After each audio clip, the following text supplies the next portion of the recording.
കഴിഞ്ഞിട്ടില്ല. ഈ ആരാച്ചാരുടെ പണിയല്ലാതെ. ഒരു നിരപരാധിയെ പോലെ നീ എന്നെ കൊല്ലാൻ അനുവദിക്കരുത്. യേശുവേ, ദാവീദ് പുത്ര, എന്നോട് കരുണ തോന്നണമേ.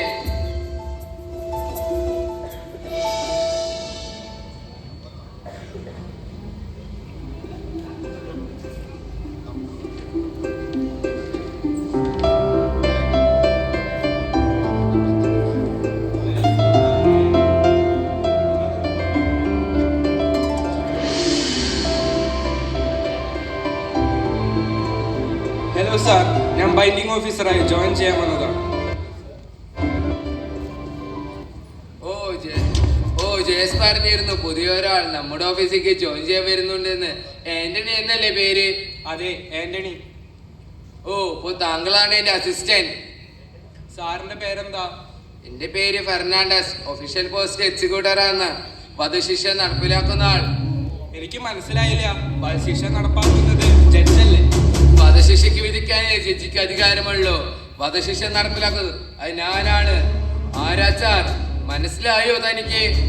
സാർ, ഈ ബൈൻഡിംഗ് ഓഫീസറിന്റെ പണി എന്താ? ഇലക്ട്രിക് വയർ കൊണ്ട് കുറ്റവാളിയെ കെട്ടുന്ന പണി. എനിക്ക് മനസ്സിലായില്ല. അങ്ങോട്ട് നോക്കൂ, ആ മുറിയിലേക്ക്. അവിടെ ഒരു കസാരയുണ്ട്. അതിൽ കുറ്റവാളി ഇരുത്തണം. ഇലക്ട്രിക് വയർ കൊണ്ട് കെട്ടണം. കൈകൾ കസാരയുടെ കൈമേലും കാലുകൾ കസാരയുടെ മേലും കെട്ടണം. കെട്ടിക്കഴിഞ്ഞാൽ അതോടെ തന്റെ പണി കഴിഞ്ഞു. പിന്നീട് എന്റെ പണി. ജയസ് പറയും സ്വിച്ച് ഓൺ എന്ന്. തന്റെ വയറിന്റെ അറ്റം എവിടെയാ എവിടെ നിൽക്കണേന്ന് തനിക്കറിയാമോ? അതൊരു പ്ലഗിലാണ് സാർ. കർത്താവേ, എനിക്ക് പേടിയാവുന്നു. ഇത്ര ക്രൂരമായൊരു ജോലിക്ക് വേണ്ടിയിട്ടാണോ നീ എന്നെ നിയമിച്ചത്? എത്ര വട്ടം ജോലിക്ക് അപേക്ഷിച്ചു, അവസാനം കിട്ടിയതോ?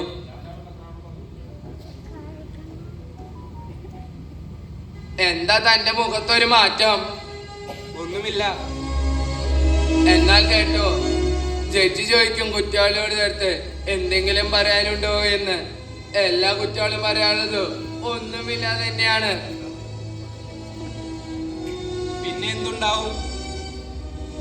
ആ പ്ലഗിന്റെ അടുത്ത് ഒരു ലിവർ കാണുന്നുണ്ടോ താൻ? കാണുന്നുണ്ട്. ജേസ് പറയും സ്വിച്ച് ഓൺ എന്ന് പറയും. ഞാൻ ലിവർ പിടിച്ച് വലിക്കുന്നതോടെ കുറ്റവാളി ശരീരത്തിക്ക് ഒരു കറണ്ട് പാസ് ചെയ്യും. അത്ര തന്നെ. ഒരു വിറയൽ. താങ്കൾക്കൊരു മനസാക്ഷ്യമില്ലാതെ പറയാൻ എങ്ങനെ കഴിയുന്നു? എല്ലാവരും ജനിക്കുന്നത് മനസാക്ഷിയോട് തന്നെയാണ്.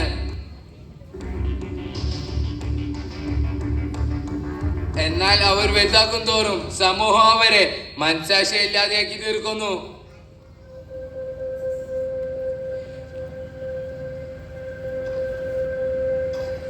എന്റെ പിതാവിന് ധാരാളം കൃഷിയിടങ്ങളും ഉണ്ടായിരുന്നു.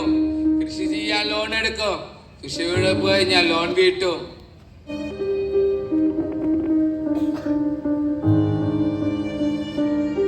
അങ്ങനെ ഒരു പ്രാവശ്യം വെള്ളപ്പൊക്കം വന്ന് കൃഷി നശിച്ചു. ലോൺ വീട്ടാൻ സാധിച്ചില്ല. കൃഷിസ്ഥലം ജപ്തി ചെയ്തു. സർക്കാരിൽ നിന്നും സഹായ വാഗ്ദാനങ്ങൾ പ്രഖ്യാപിച്ചെങ്കിലും ഒന്നും ലഭിച്ചില്ല. എന്റെ കുട്ടിക്കാലം പട്ടിണിയിലായി. 10ാം ക്ലാസ് വരെ പഠിച്ചുള്ളൂവെങ്കിലും കൂലിപ്പണി ചെയ്ത് ജീവിച്ചു.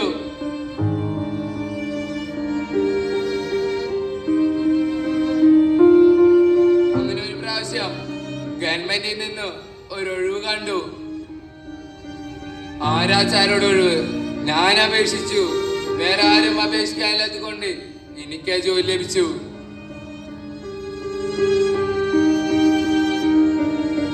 എത്രാമത്തെ വയസ്സിലാണ് ജോലി കിട്ടിയത്? എന്റെ 30ാമത്തെ വയസ്സിലാണ് എനിക്ക് ജോലി ലഭിച്ചത്. എനിക്ക് ഭാര്യയും 2 ആൺകുട്ടികളുമാണ് ഉള്ളത്. മക്കളെ പഠിപ്പിക്കുക എന്നുള്ളത് വാശിയാണ് എന്നെ ഈ ജോലിക്ക് നിർബന്ധിപ്പിച്ചത്. ഇനി 5 വർഷം കൂടിയേ ഉള്ളൂ പെൻഷൻ ആവാൻ. കുട്ടികൾ ഏതുവരെയായി? മൂത്തവൻ കെമിസ്ട്രി എടുത്ത് പഠിച്ച് ഒരു മരുന്ന് കമ്പനിയിൽ ജോലി ചെയ്യുന്നു. 3 വർഷമായി ജോലി ലഭിച്ചിട്ട്. ഇളയവൻ ജോലിക്കായി ശ്രമിക്കുന്നുണ്ട്.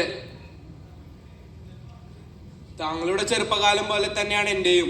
വീട്ടിലെ പ്രാരാബ്ദങ്ങൾ കഴിഞ്ഞിട്ടില്ല.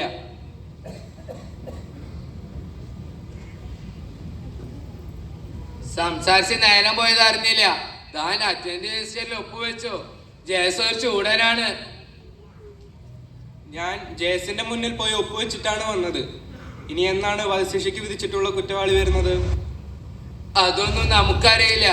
ദിവസത്തിൽ 3 നേരം ഇലക്ട്രിക് ഷോക്ക് റൂം ചെക്ക് ചെയ്യാൻ ജയസ് വരും.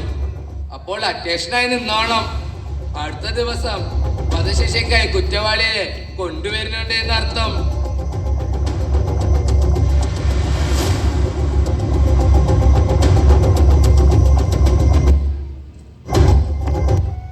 കഴിഞ്ഞ ആഴ്ചയിൽ ഇങ്ങനെ വന്നും പോയിരുന്നു, ഒന്നും നടന്നില്ല.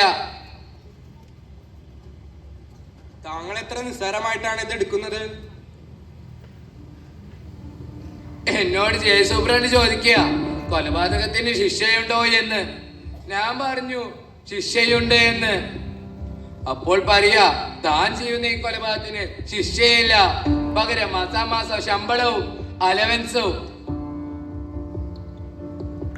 പോരെ, ഒന്നാലോചിച്ചാൽ വീട്ടിലെ പട്ടിണി, മക്കളെ പോറ്റാള പെടാപ്പാട്, ശരിയല്ലേ ആന്റണി? താങ്കളുടെ സർവീസിൽ ഇതുപോലെ എത്ര പേരെ വധിച്ചിട്ടുണ്ട്? എന്റെ 20 കൊല്ലത്തെ എക്സ്പീരിയൻസിൽ 5 പേര് വധിച്ചിട്ടുണ്ട്. ഒരാൾ രക്ഷപ്പെട്ടു. ഒരാൾ രക്ഷപ്പെട്ടോ? അതെങ്ങനെ?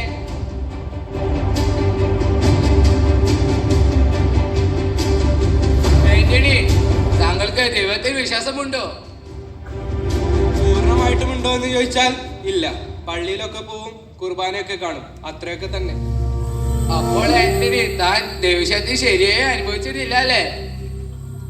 ദൈവശക്തി ശരിയായി അനുഭവിച്ചവർക്ക് മാത്രമേ ദൈവത്തെ അറിയാൻ സാധിക്കൂ. താങ്കൾ എങ്ങനെയാണ് ദൈവശക്തി അനുഭവിച്ചറിഞ്ഞത്?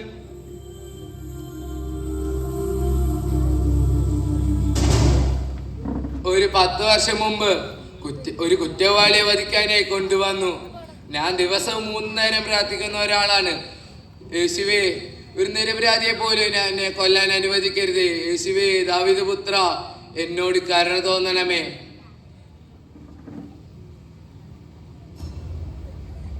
അന്ന് എനിക്ക് മനസ്സിലായി, ആ ലിവർ വലിക്കുന്നത് ഞാനല്ല, ദൈവമാണെന്ന്. ദൈവത്തിന് സമ്മതമുണ്ടെങ്കിൽ മാത്രമേ ആ ലിവർ വലിക്കാൻ സാധിക്കൂ. എനിക്ക് മനസ്സിലായില്ല.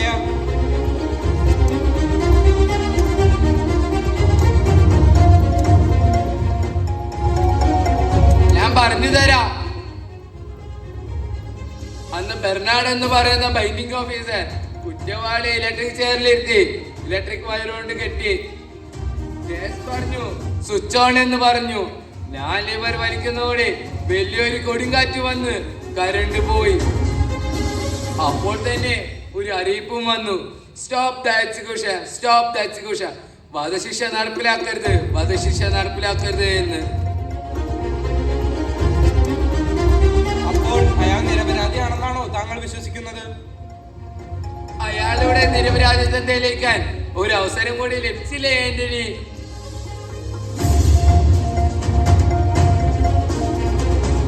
പിന്നീട് അയാളെ വധശിക്ഷയ്ക്ക് കൊണ്ടുവന്നിട്ടില്ല എന്നാണ് ഞാൻ അറിഞ്ഞത്.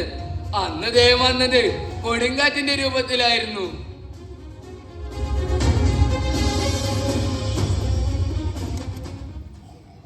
കുറ്റവാളി വരുമ്പോൾ ആരൊക്കെ ഉണ്ടാവും കൂടെ?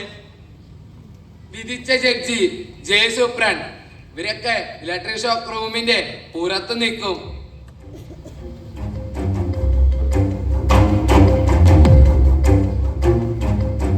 ആ കുറ്റവാളിക്ക് നമ്മെ കാണാൻ കഴിയുമോ? PSR അകത്തേക്ക് ചെല്ലുന്നവരെ കാണാം. അകത്ത് ചെന്ന് കഴിഞ്ഞാ താനും അയാള് മാത്രം. കർത്താവേ, ഞാനും അയാള് മാത്രമോ? എനിക്ക് പേടിയാവുന്നു. അയാൾ എന്നെ വല്ലതും ചെയ്യുമോ? അയാൾ തന്നെ ഒന്നും ചെയ്യില്ല. അയാൾ ഒരു മരവിച്ച അവസ്ഥയിലായിരിക്കും.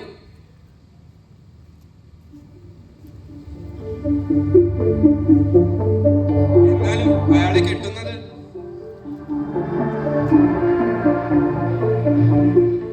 ധൈര്യമായിരിക്കും താൻ കെട്ടുന്നത്. ഒരു മനുഷ്യനല്ല, ഒരു നമ്പറാണ് എന്ന് കരുതൂ. ഒരു കുറ്റവാളി ജയിലിൽ വന്ന അയാൾക്ക് പിന്നെ സ്വന്തമായി പേരില്ല, ഒരു നമ്പർ മാത്രം. ഉദാഹരണത്തിന് 210 കൊണ്ടുവരൂ, 210 കൊണ്ടുപോകൂ, ഇങ്ങനെയൊക്കെയാണ് ജയിലിൽ. എന്നാലും ഒരു മനുഷ്യനല്ലേ ആ വയർ കൊണ്ട് കെട്ടുന്നത്?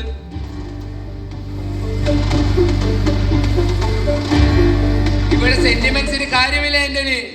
താൻ കെട്ടുന്നത് ഒരു മനുഷ്യനല്ല എന്ന് കരുതൂ, ഒരു നമ്പറെ മാത്രം.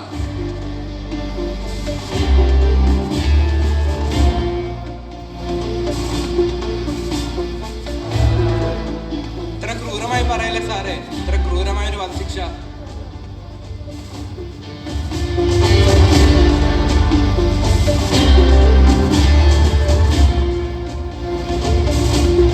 ഫെർണാണ്ടസ്, നാളെ കാലത്ത് 11:30 ഒരു വധശിക്ഷ നടപ്പാക്കാനുണ്ട്.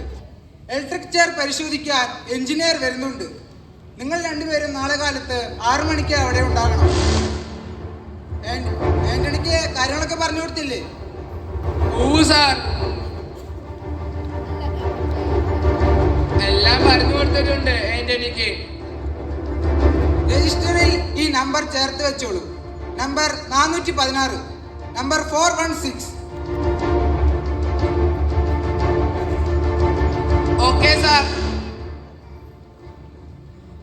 അപ്പോൾ നാളെ 416 മായ്ച്ച് കളയണം അല്ലേ? പ്രായമുള്ള ആളായാ മതിയായിരുന്നു. വധശിക്ഷയ്ക്ക് പ്രായമെന്നും ഒരു പ്രശ്നമല്ലടൂ. വരുന്ന 416 മുഖം തനിക്ക് കാണാൻ കഴിയില്ല, പിന്നെ എന്താ കുഴപ്പം തനിക്ക്? പ്രായമുള്ള ആളാണെങ്കിൽ കുറെ കാലം ഭൂമിയിൽ ജീവിച്ചതല്ലേ എന്ന് കരുതി ആശ്വസിക്കാം. താൻ വേണ്ടാത്ത ചിന്തകളൊന്നും മനസ്സിക്ക് കൊണ്ടുവരണ്ട. വരുന്ന 416 മുഖം തനിക്ക് കാണാൻ കഴിയില്ല, പിന്നെ എന്താ തനിക്ക് കുഴപ്പം? താൻ കസാരി കെട്ടുന്നു, ഞാനല്ലേ ലിവർ വലിക്കുന്നത്. ഞാൻ എന്റെ ഡ്യൂട്ടി ചെയ്യുന്നു, എനിക്ക് ജീവിക്കണം, തനിക്ക് ജീവിക്കണ്ടേ?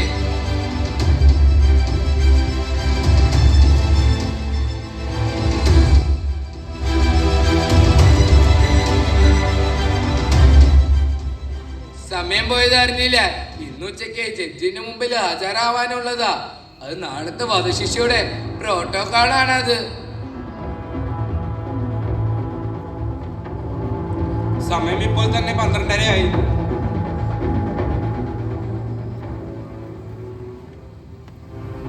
ആ, എനിക്ക് പ്രാർത്ഥിക്കേണ്ട സമയമായി.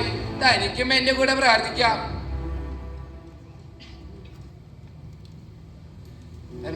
ദൈവമേ, ഞങ്ങൾ ചെയ്ത ഈ പാപം ഞങ്ങളുടെ മേൽ വരുമാറാകരുത്. ഒരു നിരപരാധിയെ പോലും ഞങ്ങളെ കൊല്ലാൻ അനുവദിക്കരുത്. യേശുവേ, ദാവീദ് പുത്ര, എന്നോട് കരുണ തോന്നണമേ.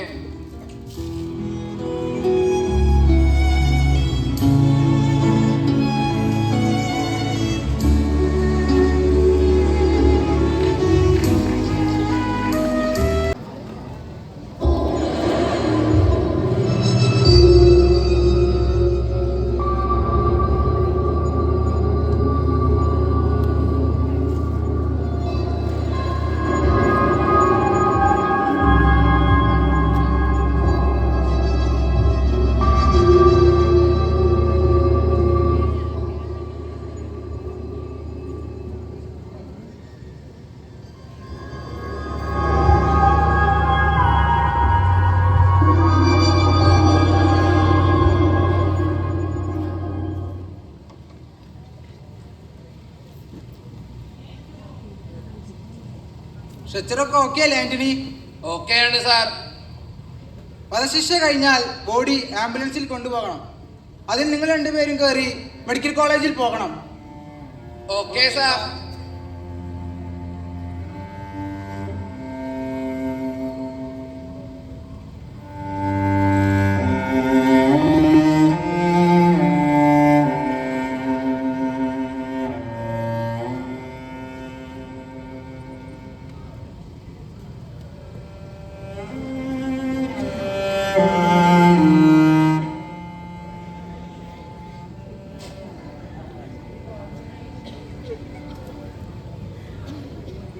അവസാനമായി തനിക്ക് എന്തെങ്കിലും പറയാനുണ്ടോ? ഓ സാർ, പറഞ്ഞോളൂ. സാർ, ഞാൻ നിരപരാധിയാണ്. എൻ്റെ മാനേജർ എന്നെ ചതിച്ചതാണ്. എനിക്ക് വേണ്ടി വാദിക്കാൻ ആരുമില്ല. മനുഷ്യരുടെ കോടതിയിൽ ഞാനൊരു കുറ്റവാളി അയക്കാം, പക്ഷേ ദൈവത്തിൻ്റെ കോടതിയിൽ ഞാനൊരു നിരപരാധിയാണ്. ഒരു കാര്യം കൂടി ഉണ്ട് സാർ, ഞാൻ കിടന്നിരുന്ന സെല്ലിൻ്റെ മൂലയിൽ ഒരു കടലാസ് പൊതി വെച്ചിട്ടുണ്ട്. അത് ഇവിടെയുള്ള ആ രാജാർക്ക് നൽകണം. അത് ഞങ്ങൾ കൊടുത്തോളാം. ഇല്ല സാർ, എന്നെ ഇല്ലാതാക്കുന്നതിന് മുമ്പ് അത് അദ്ദേഹത്തിന് നൽകണം. ജയസ്, താൻ പോയി ആ പൊതി കൊണ്ടുവരൂ. ശരി സാർ. ആന്റണി, അയാളെ റൂമിൽ കൊണ്ടുപോയി ബന്ധിക്കൂ. ശരി സാർ.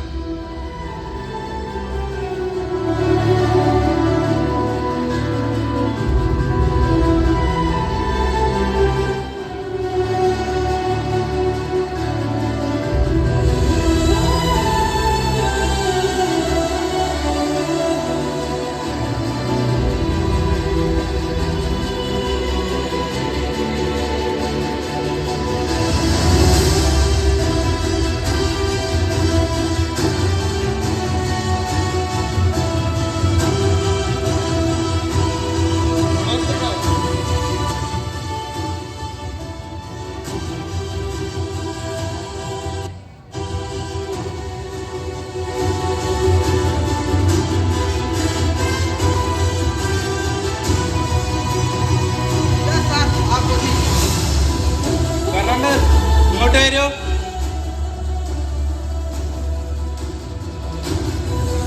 കുറ്റവാളി തനിക്ക് ഈ പൊതി തരാൻ പറഞ്ഞിട്ടുണ്ട്. സാറേ, എന്നെ കൊല്ലാനുള്ളവല്ല, ബോംബായിരിക്കും പോയത്. അങ്ങനെ ഒരു പൊതി സെല്ലിൽ ഉണ്ടാവുകയില്ല. തുറന്നു നോക്കൂ ഫെർണാണ്ടസ്.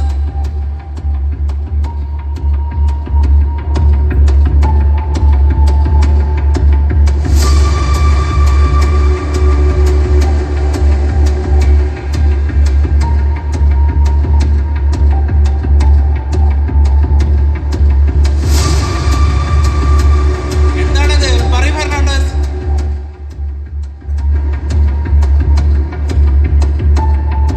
ഇത് ഇദ്ദേഹത്തിന്റെ 20ാമത്തെ ബർത്ത്ഡേക്ക് സമ്മാനിച്ച ഗോൾഡൻ കളറുള്ള വാച്ചാണ് സാർ ഇത്.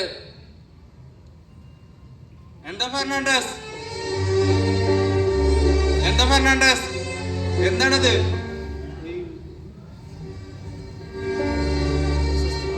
എന്താ ഫെർണാണ്ടസ് അസ്വസ്ഥനാവുന്നത്?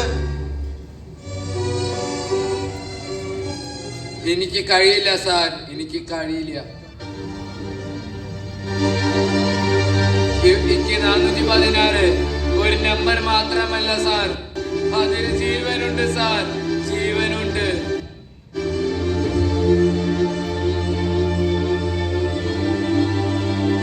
നേരം എഴുതുന്നു. താൻ തന്റെ ജോലി ചെയ്യോ.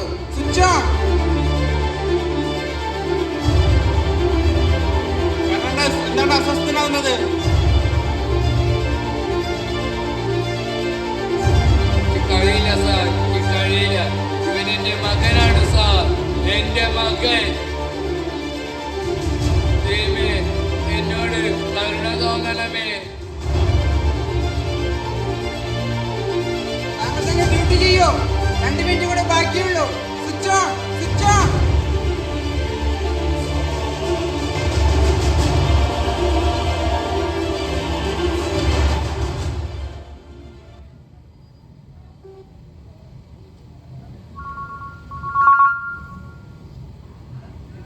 Hello hello Hello? Hello, sir. Hello. Stop execution. Stop execution. Our president expired. Stop execution. വധശിക്ഷ നടപ്പിലാക്കരുത്. വധശിക്ഷ നടപ്പിലാക്കരുത്.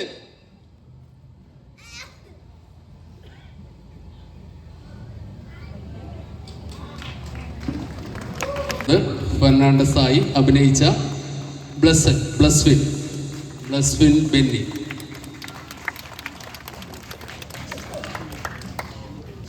ബെസ്റ്റ് സപ്പോർട്ടിംഗ് ആക്ടറായിട്ട് അഭിനയിച്ച കെവിൻ പ്രകാശ്. കാതോലിക്ക മംഗളത്തിലുള്ള വിദ്യാർത്ഥികൾ സ്റ്റേജിലെത്തണം.